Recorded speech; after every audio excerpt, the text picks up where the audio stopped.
Hey everyone, I'm back with another gameplay video for Domain Zoo. I'd really appreciate it if you can like, subscribe, comment below if you enjoy this sort of content. I'm also testing out a new microphone, so let me know if the audio quality is better for the commentary. So starting off with the deck tech, I'm running the same list I've been doing for the last few weeks.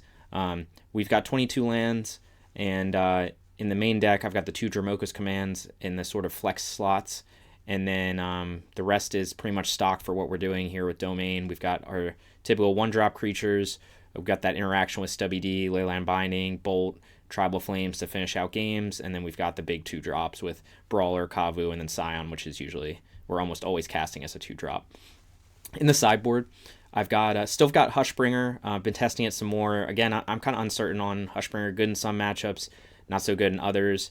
We've got the two Rest in Peace, which have been with the list since the start. I've got two Wear Tear. That's just that artifact and enchantment hate. We've got the Flusterstorm, Veil of Summer, Teferi for Cascade matchups and control matchups, and Murktide. And then you got Hidetsugu for Hammer Time, Asmo Food, Artifact Affinity, stuff like that. And of course, Gigantha, our companion, which comes in handy in actually a lot of matchups. So moving on to the league. Okay, game one, match one. I'm on the play this game. Looking at this hand, this is a pretty good hand actually. I've got a few threats. I can get my domain on turn two with my Triome and my fetches. So this is an easy keep. So I really only have one turn one play, and that's just to play the tap Triome. Spiral Buff Canal, so now I know they're either on Murktide or Breach. They don't play anything, so they're probably holding up some kind of interaction or consider. I'm going to just grab the Breeding Pool and jam Kavu. Kavu doesn't die to Bolt, so that's why I do that.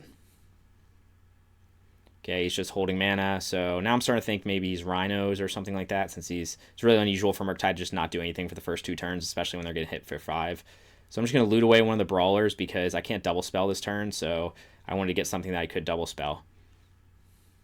Okay, now I see that he's on Living End. So obviously if I had known he was on Living End, I would have played this a bit differently. But he was smart to wait until the very last moment to to start cycling things. So I would have double spelled that turn. And instead I was holding up Dromoka's command, thinking that maybe this is Murktide or something. He's going to try to like get Delirium and Holy Heat me, or he's going to try to dress down. So I just want to play a creature and hold up mana. But it's Living End. He's going to grief me. I don't really have any cards that are relevant for the combo, but I do bind his grief. And the reason I'm doing that is because if he casts Living End this turn, at least it means he won't take another card from my hand. So you can argue whether that was the right move or not, but I guess in the end it doesn't make much of a difference to do that because you end up giving up 2 cards, but at least I get to keep my threats in hand. So if I draw something that's like useful, I can hold it up. But I don't know. It probably didn't make much difference. Like I could have just not binded that grief. It probably he would have probably just taken the binding and the Dromoka's command anyway. But at least this way he had one less creature that he was coming back. So I'm just swinging at him. So obviously he swung at me, and I'm gonna swing back at him. We're both at really low life totals, but I'm gonna just try to do the damage I can to hang on in this game. So I play a Brawler. So now I have 1 Bolt in hand. So I'm waiting for him to shock or do something to, so I can potentially use that last Bolt because that's really my only chance. I'm at 10 life, but let's see, he's got 8 on board. So I could, if I had to, chump Waker of Waves if he swings with everything. So he's actually not in a great position. This is one of the things with Living End about when you apply that early pressure where he had creatures on the board where he was kind of forced into doing his Living End early, probably earlier than he wanted to because he just didn't have a lot of stuff in the graveyard. So like he was able to, in this example, he was able to combo off, but I still won the game because I had other creatures I could put on board. And like I said, I had the burn in hand. So I was fortunate that if he just didn't cast anything that turn, I would have been in potentially rougher shape. But I'm fortunate that he tries to Otawara my Brawler so that he can win here. And then in response, I just bolt him. So that's game 1 versus Living End. Game 2 versus Living End. This time I'm on the draw. On the draw, of course, this matchup is much more difficult. This hand is keepable. It's a little dicey though because I just can't apply a ton of pressure, especially on the draw. So I mulligan that, and I mulligan the second one. It's again against Living End, especially on the draw. Like I basically need some interaction to stop the combo, which I did have in that hand in Stubby D, but I also need some early pressure. So I can't just, because if I just stop the combo one turn and delay him one turn, he'll just do the same thing next turn. So like this hand is, the second hand was kind of just a hand that I felt was too risky with in this matchup, especially on the draw. And then so I did mulligan to 5. Again, it's risky, but you're kind of trying to find sideboard hate cards, yes, but also cards that allow you to have a fast clock. In this case, like Ragavan is a very good card in this matchup because they usually don't run much interaction, so he can just accelerate your clock quite a bit. So this is a decent hand. I've got at least 2 1-drops to apply some early pressure, and of course I've got Teferi, who's very good hate against Cascade if I can resolve him. So I do keep this hand. I think I'm just going to put back the Plains and whatever the other card I put back. Okay, so he's already off to the races. This turn I'm just going to, only got really one play Ragavan. Next turn I can potentially jam Teferi, depending on what he does. So he cycles, doesn't do anything. Okay, so very important there. So he missed a land drop, right? So now you could say, so I'm going to swing here. I'm going to trigger, get my Ragavan trigger. So obviously I have the chance here to just jam Teferi. But, there's pros and cons to doing that. I know he's got at least 2 turns until he can go off with his combo because he missed a land drop there. So instead what I opt to do here is, since I have Tribal Flames in hand and I've got the Nikadal in hand, I'm going to try to just kill him outright without jamming Teferi. Because again, I have another turn. So worst case is I can throw my Nikadal down and then next turn jam Teferi if he's got the force or whatever, he's got it. But he's still going to be at a very low life total. Because next turn I can do 5 to him, plus I have Tribal Flame. So if he like shocks, fetches, does stuff like that, like does any more damage from his lands, he's potentially dead. So that was my thought process. I didn't want to crack all this, like use up all this mana and then just have Teferi get forced, which he usually does. And then like now I don't have like a fast enough clock to kill him because I know he can't combo off for at least 2 more turns. So that's why I'm going to just play it safe and play the Nikadal here. Because I know if he had played a second land there, then I'm jamming Teferi for sure. But he didn't, which means I have another turn. So now I just want to keep applying pressure. He's just going to cycle the Waker of Waves, which I don't really care about. Now I've got 3 men. So now he's back at 11, right? So I'm going to do 5 to him right now. So he's going to potentially go to 1 if I just Tribal Flames him. He could force the Tribal Flames. So let's see what I do here.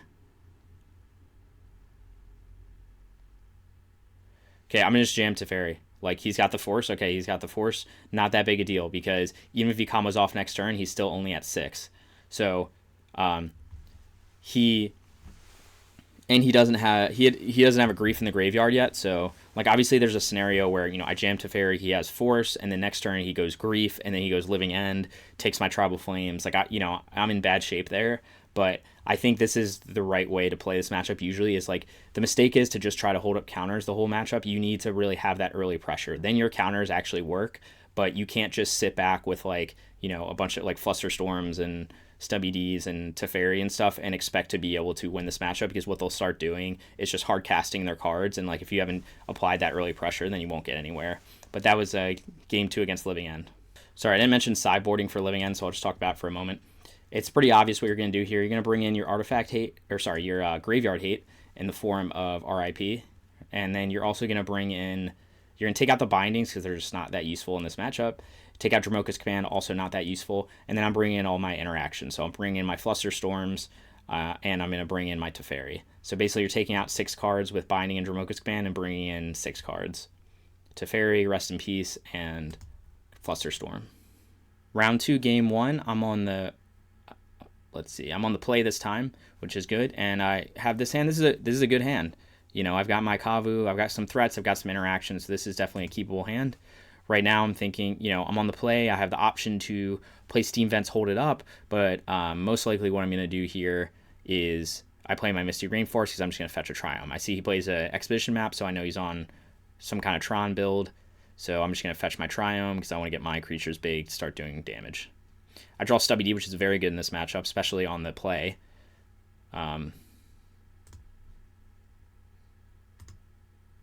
Oh, okay. So yes, something about, you notice I don't actually have domain. So the thing with Misty Rainforest, it's really our worst fetch land.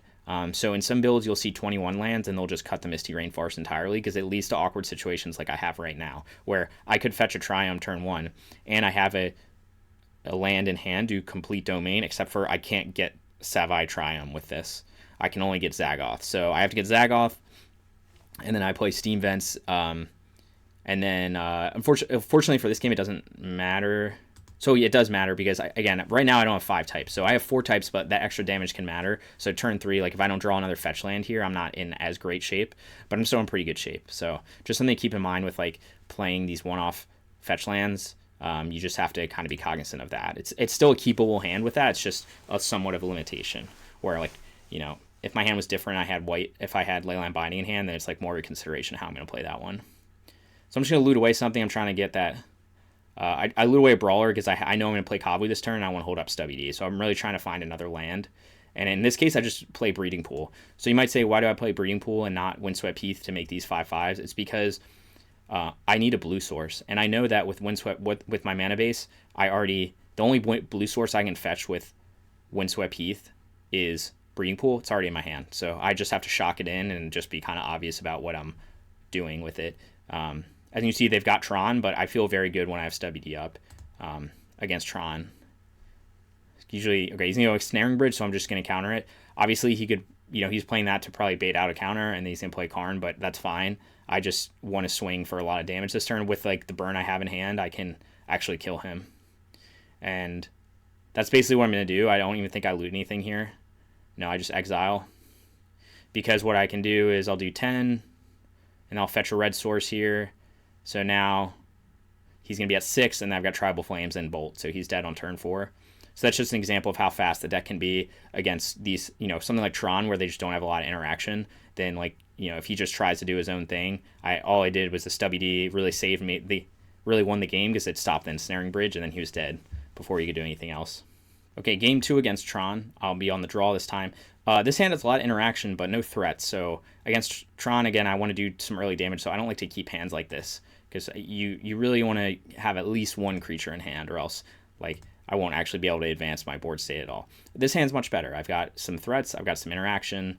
Obviously, it's Scion's better. Stubby D and Scion are better, of course, on the play, where I can play him turn 2. And then in preparation for their Tron, I can hold up Stubby D. But this isn't the worst. This is definitely a keepable hand. I think I'm just going to put back the basic planes here. Okay, he's going to go Power Plant, Expedition Map. Here I do draw Nikotl, which is good. So I obviously have a decision point to make here, where do I play the Nikotl turn 1 and then not be able to play Scion turn 2? I didn't really like that much because if I followed his pattern last game where he went when he got Tron, he played Karn, then Stubby D's not as good because I can't turn it on with Nikotl. So that's why I was like, I'm just going to wait for Scion. And then he ends up playing Urza Saga anyway, so I know that he's not having Tron anytime soon. So I'm fine with that. And I'm just going to fetch the Triome to get Domain, play the Scion next turn. Draw another Stubby D, which is good. Just play my Scion. See what he does. Okay, he's going to crack the map, get Urza's Mine. Again, he's still one more turn away from Tron. He's going to dismember the Scion, which I'm okay with. He does take, obviously kills him, but he takes a lot of damage from that. And then he's going to dismember my second Scion, and then I go to stub this. Now, like, in hindsight, I don't know if this is the right decision. I was just going for it because I don't know if I'm going to assume he doesn't have Tron in hand. Unfortunately, I didn't do, I forgot about, like, that this sequence would happen where he could grab the map, crack the map, and then get his third Tron land. But I still was feeling pretty good. Like, he would have to have Ensnaring Bridge in hand. He ends up putting a Chalice on 1, and then he has an Ensnaring Bridge. So, obviously that didn't play out very well for me. So, you can argue maybe I should have not used this held up the Stubby D to counter whatever he tries to do here, and I could have countered Ensnaring Bridge potentially. But, he probably would have played differently where he would have played the bridge first. But he had Chalice on 1 anyway, so again, I couldn't really stub it. So now I'm in a little bit of a tough position. I need to top deck something like Binding, I didn't talk about sideboarding. So what I'm bringing in is Wear Tear to smash artifacts, and then I'm taking out the Dramokas because it's just not that relevant against this kind of Tron build. So I think that's the only change I'm making, though. None of the other cards are really that relevant, so you're just basically bringing Wear Terror to like Smashers, this Saga, or Ensnaring Bridge, Chalice, things like that. Although I don't care much about Chalice usually. I care much more about Ensnaring Bridge. But fortunately, now he's got Tron online, he's got a Karn, so now I'm not in great shape because I can't attack. So if I can't deal with Ensnaring Bridge, then there's not much I can do here. He gets Liquid Metal Coating with Karn. And again, there's not much I could do. I could have fetched there. Okay, the reason I didn't fetch is because I wanted to see what land source he was trying to turn off, depending on what spell I was trying to do. So he ended up Liquid Metal Coating. So basically the idea is like whatever you Liquid Metal Coating is, let's say if I for some reason had something I could cast and I needed red, then I could just crack the fetch to get red if I needed it. But although with Windswept Heath, I actually can't do that because I already have Sacred Foundry in play. So anyway, I just wait to crack the fetch. But I do draw Binding, which is very good. So now I can bind in Ensnaring Bridge, and then I can attack. But here I go with attacking Karn. Now you can argue like maybe I shouldn't have attacked Karn. I should just attack face. My worry is he's just going to like grab another Ensnaring Bridge with Karn from his sideboard. Because remember, I think this one that he was the one that he got from his deck. So yeah. My worry with just leaving Karn alive is he grabs another Ensnaring Bridge and I'm in the same place. So I was like, all right, I'm just gonna kill Karn and then hopefully I can get some more action. Unfortunately, I like with the Chalice here, I can't play any of these Nacatls, so it's not like I'm not in a great position. He's gonna start destroying my lands, but I'm gonna still try to attack him. Hope maybe I can top deck Tribal Flames, something like that. He's only at 8 life, so he creates a construct here. Again, still holding this up in case he tries to Liquid Metal Coating and then kill it with Karn. Then I can crack this to get whatever colors I need that are left. Yep, so he does exactly that. Let's see if he tries. No, he's going to reveal an artifact card. He's going to get Witchbane Orb, which is not a card I've seen before. Unfortunately, he's got the collar, so now like I'm really screwed. So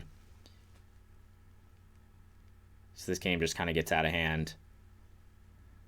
He gets the Ballista. Now he can do the whole combo with Death Touch Ballista. You know, I'm going to play it out, draw some card, take a draw step, but like there's not really anything I can do here.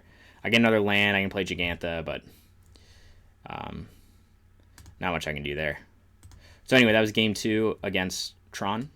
Okay, game 3 against Tron. I'm on the draw, or sorry, I'm on the play. This hand's a 1-lander, so I can't keep that. Okay, this hand's much better. I've got that turn 1 Ragavan. I've got some 2-drop threats. This is a very good hand against Tron, especially because Ragavan can like run away with the game. Of course, I know he boarded in Dismember, but like if he uses a Dismember on a Ragavan, I'm fine. Like I have so many threats in this hand that this is a good hand. So I'm gonna keep this. And sideboarding's still the same. I just bring in those 2 Wear Tears, and I'm gonna take out the Dramoka's Command because it's not super relevant in this matchup. Okay, he gets the Gemstone Caverns, which is a little annoying. But, you know, so I've got my Ragavan. He's got a Welding Jar or is a Saga. So it looks like maybe he's going to try to go wider this game than, like, get to Tron. Because obviously he doesn't have any Tron lands to play yet. So I do get his Walking Ballista off the top. But I'm just going to play my Kavu here and hold up mana. Because the idea is next turn I want to be able to have 4 mana to double spell Scion and Brawler. So now I can go Wooded Foothills, Overgrown Tomb. I do get a Stubby D, which is very good. So now my plan is I'm going to play my Scion. I'm going to swing attack with the Kavu. I don't want to attack with the Ragavan because he'll make a token, and his token will be too big for me to kill. So he obviously could make the token, use the Welding Jar to protect it, but like with my Trample, it's not going to make much of a difference. So instead, I'm going to just stay. I could have, exile a card from the graveyard. Like, I could have discarded Brawler and potentially, like, draw something more useful, like Binding, Wear Tear, or something like that. So, maybe that's a better play since I'm kind of, like, so far ahead on board. Like, he's basically dead next turn. So, maybe that's what I should have done. It's just a little tighter play, I think. So he does get the Construct. Makes another Construct. Okay, now he's got 2 big constructs. Again, not a huge issue. I do still have Stubby D up. I draw another Ragavan, which isn't amazing. But I will swing with everything, and I'm going to discard Ragavan. I draw Tribal Flames, which is very good. So you might be like, hey, why would you attack with Ragavan here? That was for me to force him so he can, his choice was either a double block or sorry, get hit by Ragavan or double block Kavu. So if I don't do that, he most likely double blocks Kavu and then regenerates the one that I put the damage on. So I want to force him to not do that, even though it means losing my Ragavan. That's okay. I still have these other big creatures in play. So he does the regeneration shield. So he's down to 8, and then I'm just play Brawler again. Still holding up Stubby D. So he doesn't do anything. I was actually very confused about this move because he doesn't have any flyers on board. So obviously he could be holding up Dismember or something like that, but that's going to cost him some life total unless he just wants to use tap out for it. Or, I guess he could pay the cost. But I'm kind of surprised he doesn't do anything. So I'm thinking, okay, maybe he's got Dismember for Scion because he has no way to block it. And, he's at 8 life. So he's at big risk of me Tribal Flamesing him. So I was actually very surprised he didn't, he wasn't more worried about his life total. I don't know why he didn't equip the collar to one of these constructs to start gaining life. So I was very confused about that move, but he didn't. And then, so I'm just going to swing with everything. Discard card, I draw another Tribal Flames, which at this point is overkill because he doesn't have the Dismember, so he has no way to go to Scion, so he's already at 4, so I don't even need 2 Tribal Flames. My only guess is maybe he thought he didn't. I don't think I had played Tribal Flames yet in this match, so I don't know that he knew it was in my deck. I think maybe he thought he was safe because he had the Chalice on 1, so he's like, okay, you can't bolt me here. And maybe he was setting up for the win next turn or something. I'm not sure what he was doing, but yeah, I ended up drawing another Tribal Flames, but it didn't matter. He was way dead. So that was game 3 against Tron. Okay, match 3, game 1. I am on the draw this time. This hand's a little too clunky for me because I've got the tap land, I've got the Triome, but it doesn't make me, it only makes me 4 colors. And it's awkward because I have these 1-drops, but I can't play the 1-drops on turn 1. So I'm going to mulligan this to, I think it's just too clunky of a 7 to keep. I'm going to mulligan this something lower. Okay, this is not good because I don't have any threats, so I can't keep this. And then 5. This is a playable 5. I'm going to put 2 lands back. I've got some turn 1 interaction if I need it, or I can fetch Triome into turn 2 Kavu, and I've got some protection for Kavu in later turns. So this is a fine 5. Okay, my opponent plays the tapped artifact land, so I know he's on probably artifact affinity, most likely. I do draw Nikado, which is good, so I'm just going to get that into play. Okay, he plays a Frogmite. Okay, I thought for a while about what to do this turn. Right, so one thing to keep in mind against Artifact Affinity is you want to keep the number of artifacts they have down. But as you see, I have multiple things I could do. I could just say, hey, forget this Frogmite. I don't care about it. I'm just going to swing with Nikado and then play Kavu. Maybe that's the better play, but there's a risk that he just goes off on turn 3 because he'll have he plays an artifact land. He's got 4 artifacts in play, and then he can just start dumping his hand. So my thought was, okay, well, an Artifact Affinity deck also plays Urza Saga, so I don't know that I want to use my Dromoka's Command right now on something that I could kill with a Bolt. Although it is more mana efficient, and I can do 1 more damage here by using Dromoka's Command, keeping the Bolt in hand, and then I have 8 damage to burn, and he's at 16 life, so I'm actually in a pretty good spot there. So I ended up just using the Bolt. I don't know if that was the right decision. I think you can make an argument that maybe just use Dromoka's Command. At this point in the game, I don't worry as much about Urza Saga, and I'll pump my Nikado, so he'll be a 4/4. I'll have him fight the Frogmite. He'll be at 16 life, and then he will only have 3. He'll have 1 less artifact, so he can't go off as much. So he plays Forging the Anchor, which I guess is a new card from Brothers War. I haven't seen it before, but just look at get a bunch of artifacts to play. Okay, he plays an Ornithopter. Okay, I draw a Binding, so now I'm in kind of this similar position to last turn. I could kill this, but in this time I just opt to play the Kavu. The Ornithopter is not as good of a prospect to kill as the Frogmite. And then he kind of goes off. So, maybe I should have just been hey, I'm just going to keep the number of artifacts down. If I'd killed the Ornithopter that turn, with something with either Binding or Command or something, I keep swinging with Nikado, but I decide that, hey, it's not worth it. It's a 0-drop, and but anyway, he's got this stuff in hand to just kind of dump his hand. So now it's getting a little tougher. I've got he's getting a wider board state, and now he's just going to keep. He's got all his cards in hand. Thought cast. I draw not a fetch land, which is problematic, so I'm just going to loot it away. I really was hoping to get domain so I could start binding things. Okay, there, again, I don't know if this was the right play. At this point, I think like the game's slipping away, so I'm just trying to desperately keep the number of artifacts he has low and to buy me more time. So what I decided to do there is I use my Dromoka's command to pump Nakatl so that I can trade with his Sojourner's Companion, and then I'm going to kill his other Ornithopter with Kavu. So again, I'm just trying to keep the number of artifacts down, but like at this point it's not looking good because he's already got a lot of artifacts in play. He can bounce my Kavu with Spell Bomb, and plus he's got 6 cards in hand, so now I'm just like very behind. And he plays Forging the Anchor again. He plays the Patchwork Automaton. And now, again, he's just going to dump his hand some more. He's going to bounce my Kavu, so now I'm not in great shape. Still don't draw a third land, which is kind of killing me. I was really hoping to get domain by turn 6.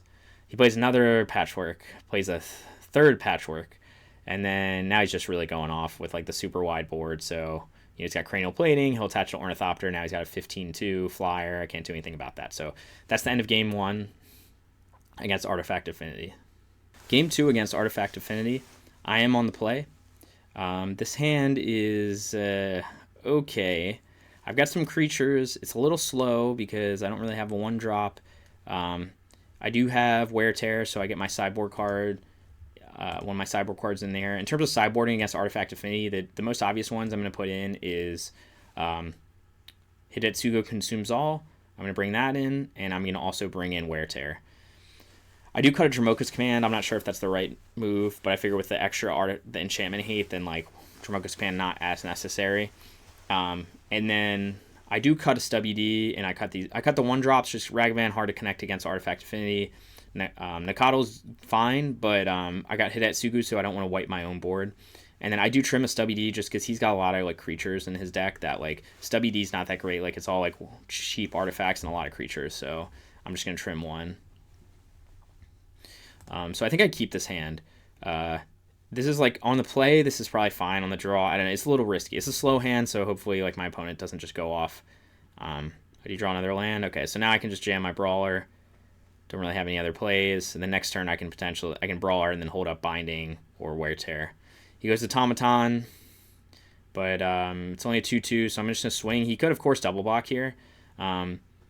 But I know he's not going to. You know, if he doubles blocks, I'm actually okay with that trade because I basically wipe his board, and then I'm just going to play a second Brawler, and then plan on upkeep tearing the Urza Saga. So he doesn't block there because I know he's obviously Artifact Affinity. He needs the most artifacts he can get in play. So I'm just going to play my Brawler, and then I'm holding up Wear Tear. Or really I'm holding up Binding or Tear, depending on what I want to do. And I think I'm just going to go upkeep Tear Saga. Obviously, there were other options in that play. I could have fused it and killed his Memnite and his Saga. I don't know that's the better play than... I think I really need to get another threat on board, so I think that was probably the best play I could have done. The Automaton's still annoying, but now I can potentially Binding the Automaton and pay the ward next turn if it gets too big, or I can just keep applying pressure with my creatures. Let's see what he does. He gets the Cranial Plating. Fortunately, he doesn't have the mana to equip it, so now I can swing with everything. Let's see if he tries to trade. He does try to trade, so now I can just hold on to Binding, which is good. And I'm just going to Binding his Plating. The reason I do it then, again, I could have done an upkeep. I don't know exactly what he's running his deck. Like, I guess he doesn't have any colored mana sources right here, so you know he probably, I guess he doesn't have Spell Pierce or something like that. But you know, I could have waited to upkeep to do that, but I decided to just bind it while I can. And now he's at like really low life total, and he's only got his 2 lands. He did play a second Urza Saga, you know, but I was able to get him a lot of damage. So now he's in like kind of a tough spot. Let's see. So he plays a land. It's clearly just going to make a Saga token. I fetch a land. I do draw Top Deck Bolt, which is very good. So obviously that wins the game. But I could have other options. I could have cycled Triome to try to find a Bolt or a Binding. You know, I had some other options. I could grab Gigantha. Like there were other options. But anyway, he'll play that. I was waiting for him to tap out, and then he plays the construct token. So obviously he, maybe he double blocks here, maybe he blocks with one, and he would only go.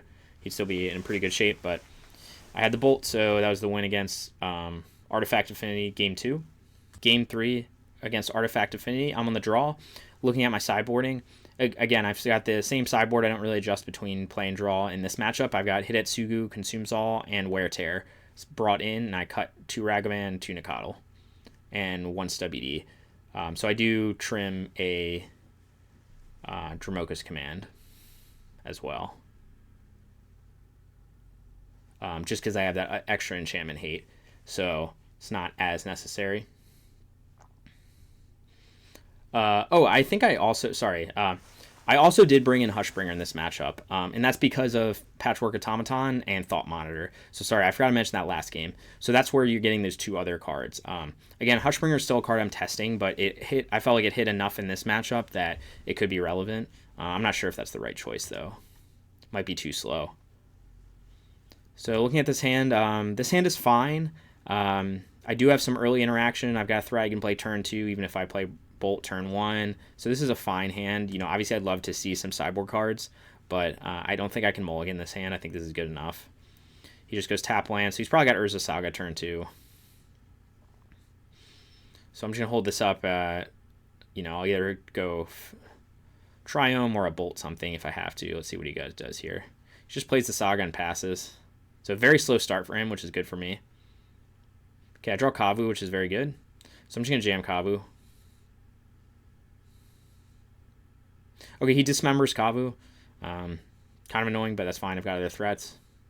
And then he goes double Memnite. So obviously he was just holding that up for whatever first creature I played. I'm going to play Scion. Here I have the option to...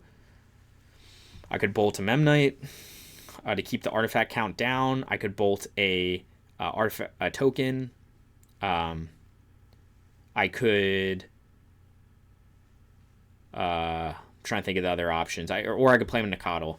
I end up just holding up Bolt, but the problem is I don't think I counted very well with the tokens. I can't kill a token with Bolt because he's got 1, 2, 3, and with a token I'll have 4 artifacts, or the construct. So, Bolt's not that useful. So it was probably better in hindsight to just play Nikotl here and then holding up Bolt. I mean, holding up Bolt is something you would do maybe against Hammer Time, but in this matchup, it's not as relevant.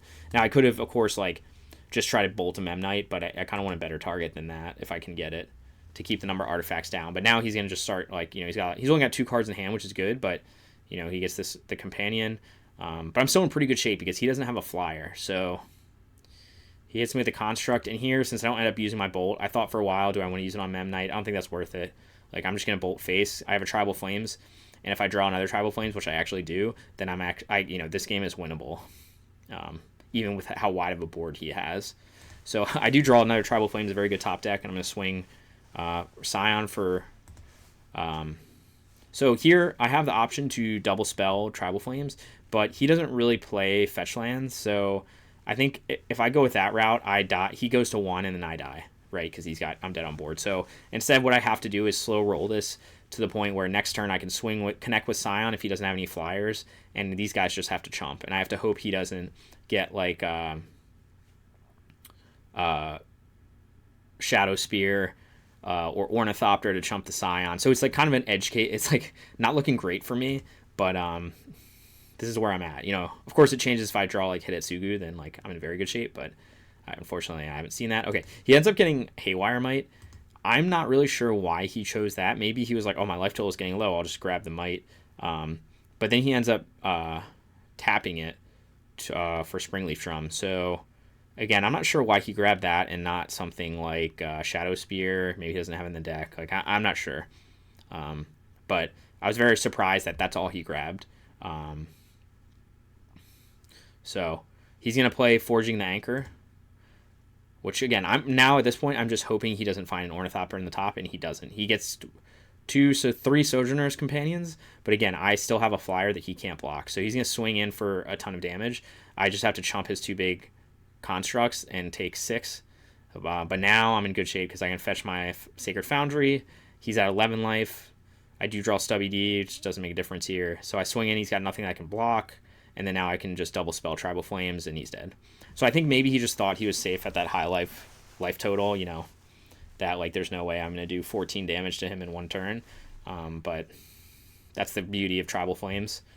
So that was game 3 against Artifact Affinity. Match 4, I'm on the draw this game. Looking at this hand, it's fine. I've got my Ragavan, I've got my Nakatl, I'm on the draw. So that hand, the reason that hand didn't work is because I looked at the fetch lands. The fetch lands were just like too awkward because it was like I had a Temple Garden and I also had a Windswept Heath, and it's just like with those lands, it's like it's just awkward. It was awkward with the Triumph I had too. So I at first I was like, oh, this hand's fine, but then I like thought through my fetches and stuff, and it just was too clunky, I think, to keep. So this hand is fine. Not as, maybe I should have kept the last hand. I don't know. They go turn 1 Ragavan, which is like the one weakness of this hand because I don't have any removal. So now, let's see, he swings in. I play my Triumph there. It's the only play. And then he's just going to turn 2 Blood Moon me. So like at this, on the draw, like having to play a Triumph turn 1, and like this is just like the start. Like it's almost impossible to beat this. Like you can sit here and argue that, oh, I should have gone Foothills, and then I could have held up Stubby D. I could have stubbed the Blood Moon, which is all true. But then turn 2, I'm still not in great shape because, I'm probably playing a Triumph, and then I have nothing I can cast for 1 mana. So I don't, in hindsight, it's easy to say, oh, that was the play. You should have just held up Stubby D. But, like, I don't know that it's a high probability event that he happens to have Ragavan and Blood Moon in his opening hand.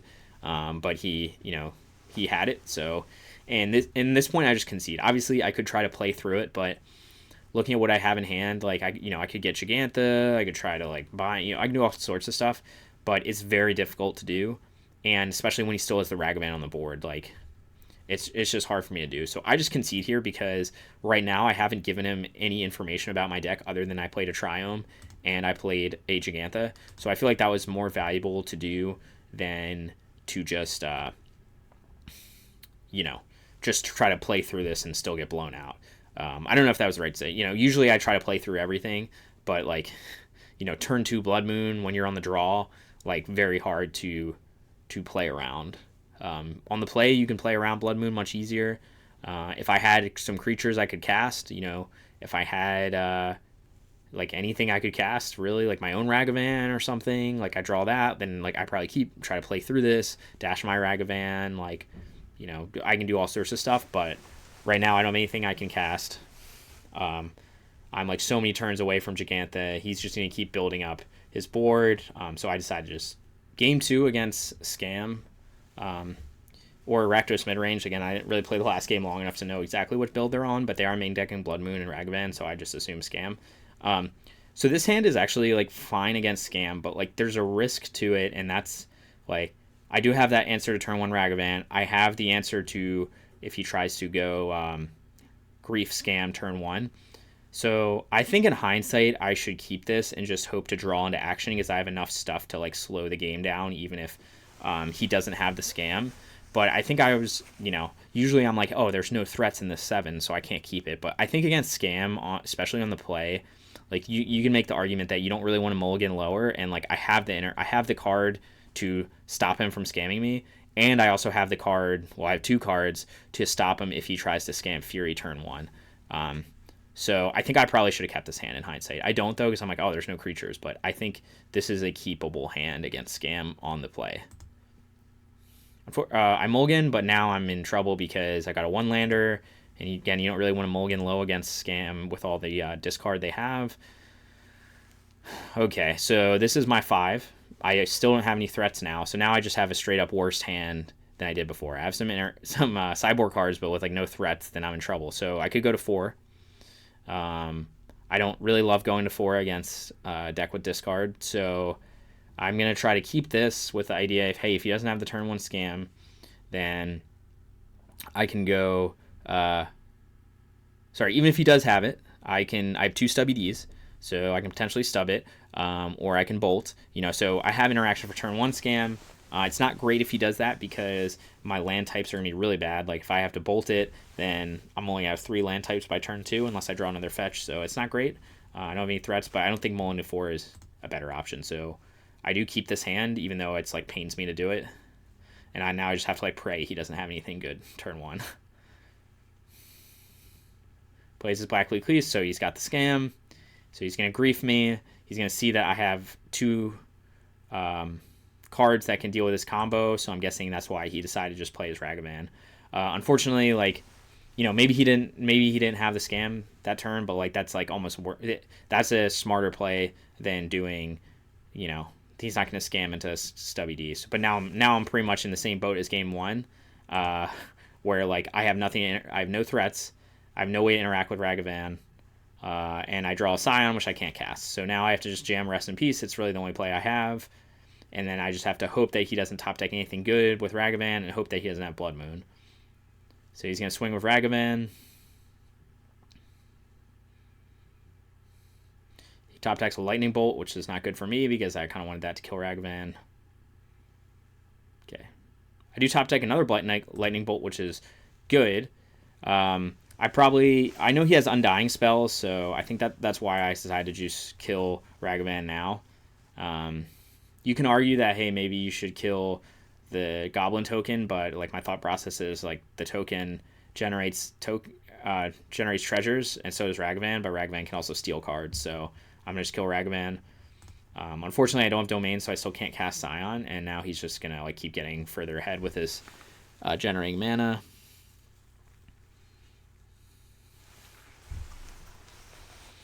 Okay, attacks the Shaman.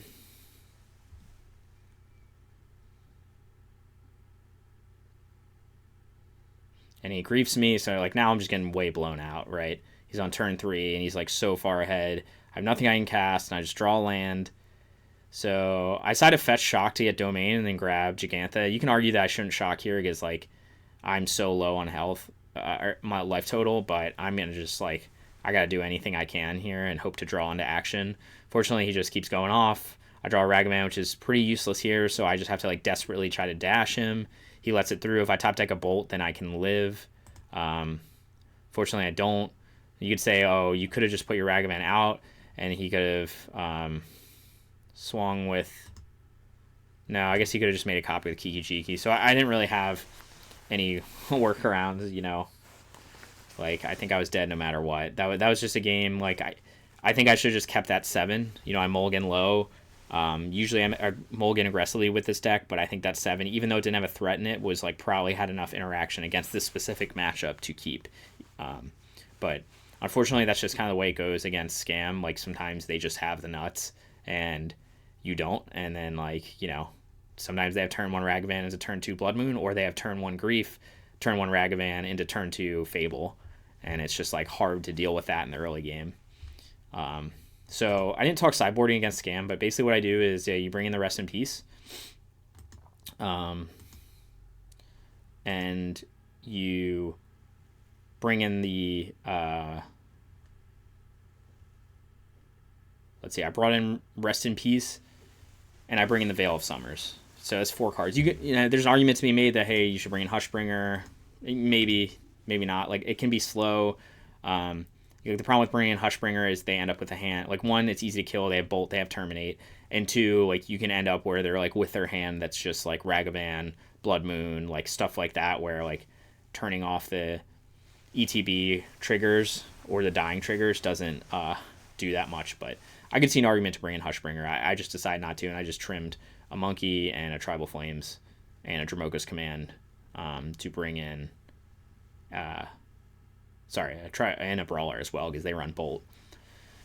So that's why I trimmed, and I brought in my 2 Rest in Peace and my 2 Veil of Summers.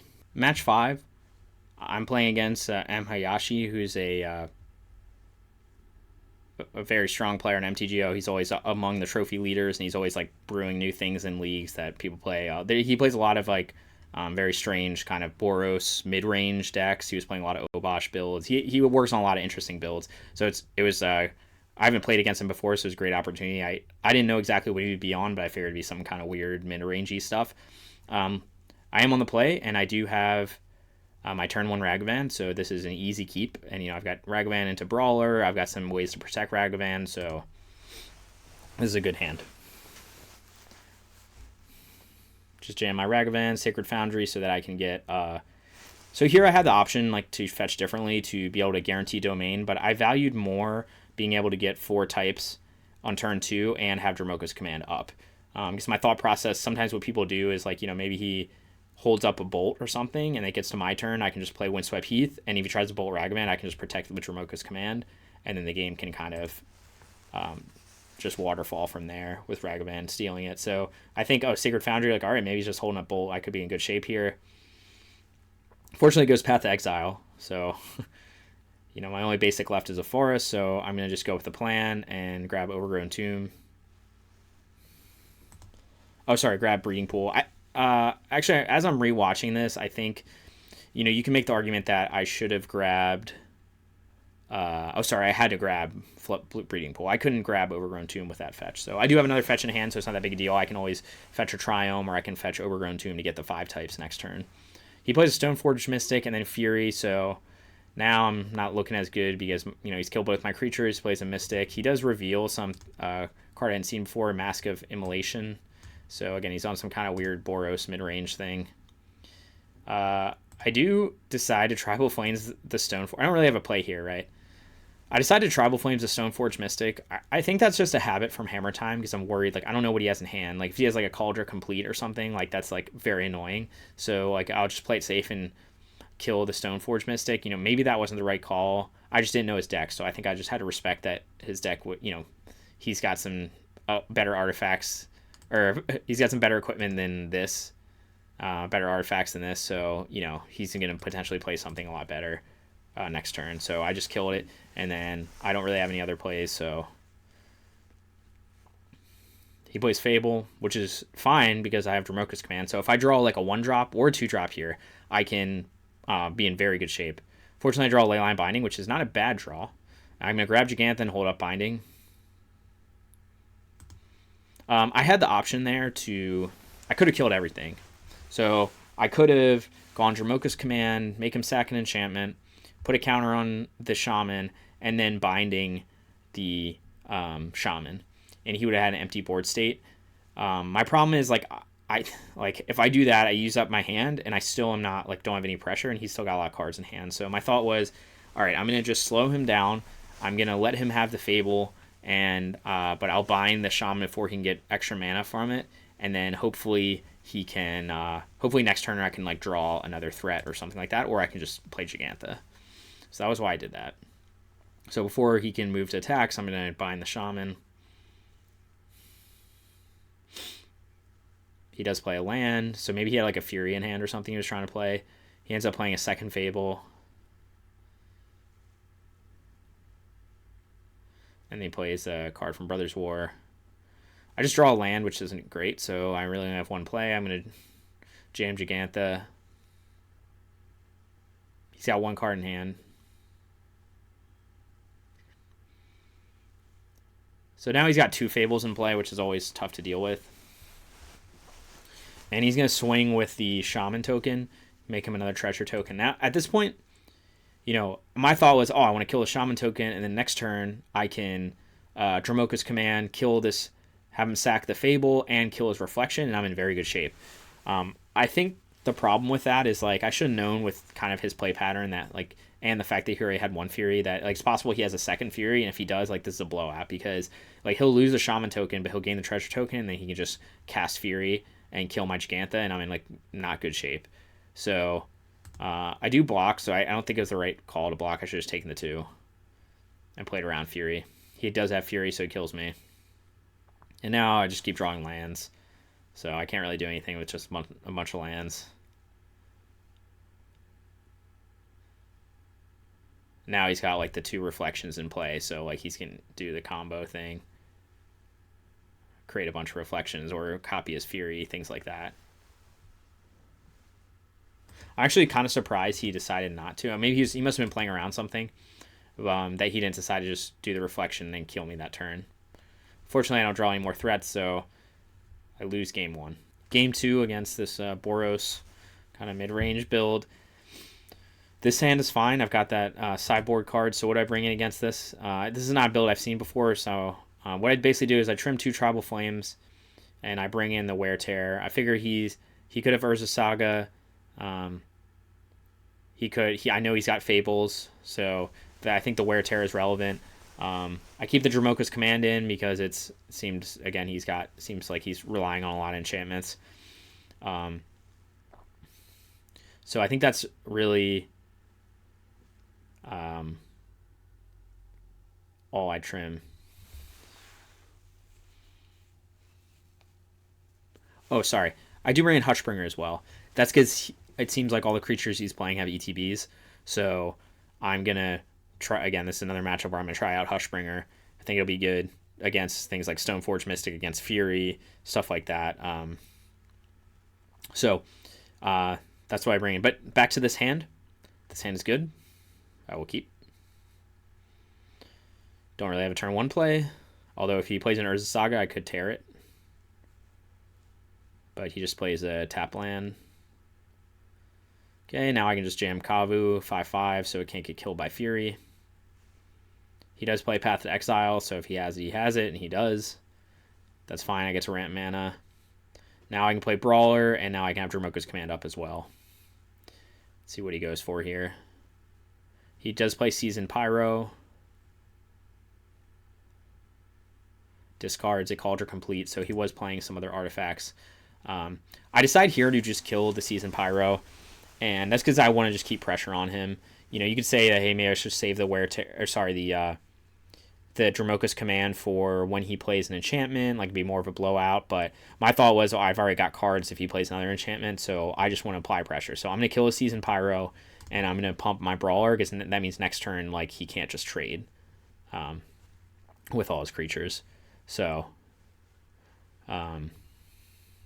that's why I do that. And now you can argue different stuff. Like, you could argue that I could have waited till my turn and swung with everything in hopes that he tries to trade everything, and then I can put a counter on Brawler, tell him to sack an enchantment.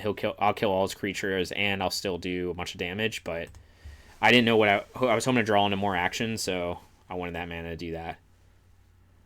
So he decides to not block, which is a smart play, because it's got trample. And then I'm just going to grab Gigantha. Obviously, I could have dashed Ragavan there and traded with the token. That doesn't seem that great. And I just want to keep up this Wear Tear so I can potentially destroy a enchantment in response to this ETB if it's one of the sagas. Okay, let's see what he goes with here. He does March, so that's okay. I've got other threats in hand. He does keep an Elemental token back because I guess he knows I play Ragavan, so that's smart. I do draw Binding, so I'm just going to bind that one token because I want to connect with Ragavan and hope to draw something off his deck. Obviously, I could have played Gigantha, but I like this better. And I do draw something very good. I get his Fable, so now I can play his Fable. He plays Stoneforge Mystic. Now I'm in pretty good shape. I'm going to discard a Ragavan. Could have discarded other stuff. I do draw a Bolt, which is good. I'm going to just kill a Stoneforge Mystic and then dash Ragavan. You know, you could argue maybe this wasn't the right move. Like why did I dash Ragavan there? Let's see how much mana I had. I guess I just wanted to force him to have to trade with Ragavan. I actually don't think that was a smart move, looking at like how I tapped and the mana I had. I think the smarter play was to not dash there, just attack with the token. If he wants to chump, he wants to chump. And then I can just hard cast Gigantha. I think that's a stronger play. And then I 1, 2, 3. Yeah, and then I could still have tokens up if I want to tear something. So I think that's the better move. I don't know why I think it's just dash Ragavan, but this is just trading with a token. That's not very good. I still have the mana to cast Gigantha, so it's not the worst. But now I don't have... My Ragavan's dead, and I don't have mana up for Wear Tear. He does March the something else, and he plays a Batter Skull, which is fine because I've got Wear Tear. And I've got Tribal Flames. So now I can just kill him. Now I've got Lethal because I draw Tribal Flames. So that was game 2. Game 3, round 5 against this kind of Boros mid-range deck. I am on the draw. Looking at this hand is okay. I've got some interaction. I've got a creature, so it's not the worst hand. I will, prefer to have like a 1-drop or, but it's fine. It's keepable. He just goes tap land, turn 1, draw another Dramokas, play my Misty Rainforest.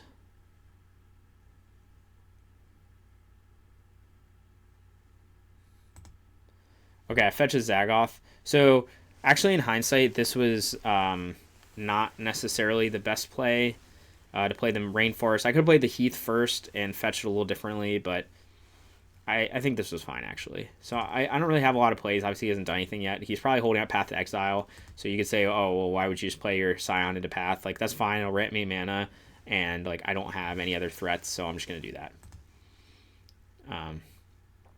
Instead, it looks like he's going to maybe play Fable from his Exile Zone. He does. I've got Dramokas, so this is very good against Fable. So I kill his Shaman, make him sack it, do 4, and I'm still holding up mana. At least I'm looking like I'm holding up Counterspell or something. I actually don't have anything I can cast because I don't have double red. He does have he does play Magus, so that's nice that he's playing Magus and not Blood Moon because I can just bolt Magus, and I do, and then he paths in response. So I'm gonna get another basic land. So now, like, even if he has another path, or sorry, another Magus or a Blood Moon, then like I'm still in good shape because I have 2 basics. So I'm gonna play my Scion and then just keep up Dramokas and Bolt / Binding depending on what I need. He's just trying to find, looks like, more cards. Maybe he's got a Fury next turn or something like that. That's what it looks like it's gonna be. I'm just gonna thin my deck, get some more lands. Okay, he tries to Bolt Scion. So this was actually a punt here. Because I started tapping, so he knows I've got, like, Dramoka's Command. I don't know why I tapped in response to his first bolt. That was not necessary. I could have let this bolt resolve, no problem. He probably tries to bolt again. Once I swing, maybe, or something. I'm not sure why he did this in upkeep, but he did. He probably tries to bolt again, and then I can Dramoka's Command and, like, blow him out. But he sees that I try to tap, so now he knows I have Dramoka's Command. So, again, that was kind of like a misclick, like, stupid, because I could have done 1 more damage to him. And I play my Hushbringer. Should be good if he's got a Fury in hand, which it kind of looks like he does based on his mana. And then now I can just Dramoka's Command to keep my Scion alive and grow it. And I still have Bolt up. He doesn't play anything, probably, and then he's got, I'm going to swing with everything. And then I've got Tribal Flames and a Bolt in hand, so he's, like, very dead. So in this game, like, maybe Hushbringer did make a difference. It's hard to say. Like, it was towards the end. If he had a Fury, I can't know what he had in hand. If he had a Fury, then it maybe made a difference, although my Scion would have been a 5/5 at that point, so it would have lived anyway. So I don't know if Hushbringer's, like, fast enough for this kind of mashup, but I was just testing it. So that was the league. Overall, it was a 4-1.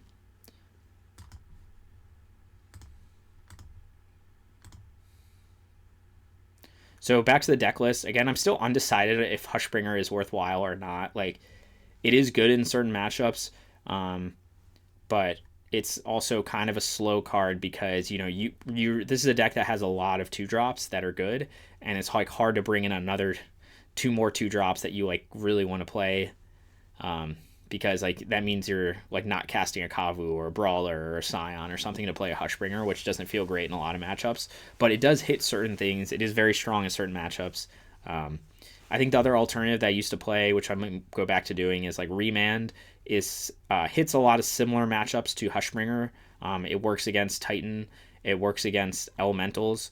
But it's a bit more versatile because you can also use it against Tron. You can use it against even, like, Creativity. Like, you use it in so many different matchups. So that's potentially, like, an alternative to Hushbringer that I used to use before, and I might go back to using just because I'm still kind of uncertain about it. And Wear Tear is good. I think I could go back to Natural State. I'm not sure. Like, Wear Tear better in the mirror, better against Leyline Binding, but Natural State hits so many things and so versatile that I'm still kind of, like, undecided on, like, if there's that much of a difference in running these two versus Natural State. And then the rest of the deck felt good. So go ahead and subscribe, like, comment on the video if you enjoy this sort of content. And thanks for watching.